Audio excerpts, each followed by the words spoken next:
l'allégeance au roi pour la démocratie directe, ça représente quoi? Ben écoutez, nous autres, les côtés d'allégeance, c'est sûr qu'il y a la notion très légale, constitutionnalité, plus de ça. Dans la démocratie directe, déjà pour le Québec, on se proposait à faire une charte, une constitution québécoise qui n'existe pas. Et l'allégeance pour nous, qui est faite de chaque candidat, qui s'implique, c'est une allégeance au peuple.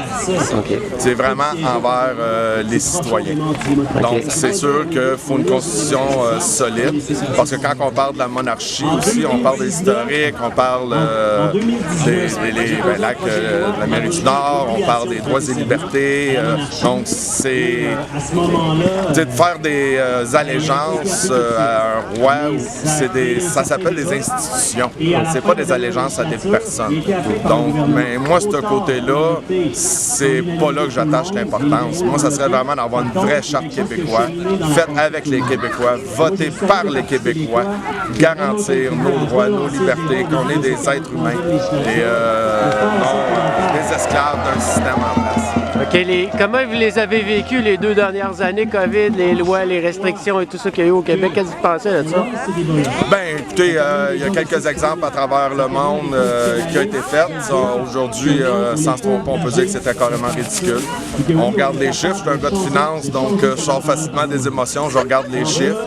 Donc, au Québec, c'est assez lamentable. On est une des places les pires au monde, puis on a eu pas mal les plus grandes restrictions. Qu'est-ce que vous pensez de la censure, comme par exemple Dr Provost, que le professeur Provost s'est fait couper son article dans le journal et il faisait juste analyser les chiffres de l'INSPQ? Oui, j'ai passé Patrick Provost en entrevue. Je travaille avec justement son dossier pour pouvoir le représenter parce que ça n'a pas de bon sens. La censure, surtout, n'a pas de bon sens nulle part. Mais lorsqu'on est rendu dans la censure au niveau universitaire, qu'il n'y a pas d'argument, qu'il n'y a pas de contrepoids, ça m'inquiète énormément pour nos institutions au Québec. Je suis en train de me demander qu'est-ce qu'on est en train de faire avec les élèves qui sont là, puis c'est quoi qu'on leur enseigne. Savez-vous qu'il y a beaucoup de monde qui quitte, qui s'en va à l'étranger présentement, des Québécois? J'en ai rencontré plein au Costa Rica. Oui. Les gens ont peur. Oui, je connais des gens au Costa Rica aussi, oui. Forum économique mondial, changer de sujet, mais quand même. Bien, c'est à chaque fois on va parler, que ce soit Davos, Forum économique mondial, le Bilderberg, c'est toutes des associations qui existent, des rencontres qui existent, mais c'est juste de mettre un nom sur un problème qui est là, donc peu importe le nom qu'on va y rattacher, c'est ça le problème, pourquoi je suis contre un peu les propositions qui sont faites avec le Parti conservateur, de pouvoir mettre plus de privé, parce que il faut un juste équilibre entre qu'est-ce qui va privé et qu'est-ce qui devrait être national, c'est-à-dire qu'est-ce qui devrait appartenir aux Québécois. Et ça, il faut toujours aller dans l'équilibre parce que du capitalisme à l'extrême, c'est du socialisme par des gens que vous élirez jamais. Et on le voit, hein, les fusions, les compagnies sont de plus en plus grosses, c'est des oligopoles à ce temps. Plus de pouvoir. Et ils détiennent tout le pouvoir. On l'a vu dans la crise 2008. Donc, c'est toutes ces grosses compagnies-là. Barack Obama avait sorti la fameuse phrase « too big to fail ». Donc, ça n'a plus de bon sens aujourd'hui qu'il y ait des compagnies que le président des États-Unis dit « Ah ouais, mais cette compagnie-là est trop grosse pour faire faillite. » Donc, on privatise les gains puis on socialise les pertes parce que pauvre grosse compagnie est trop grosse pour faire faillite. Ben, ça n'a plus de bon sens. Réagissons, mais on n'a rien fait.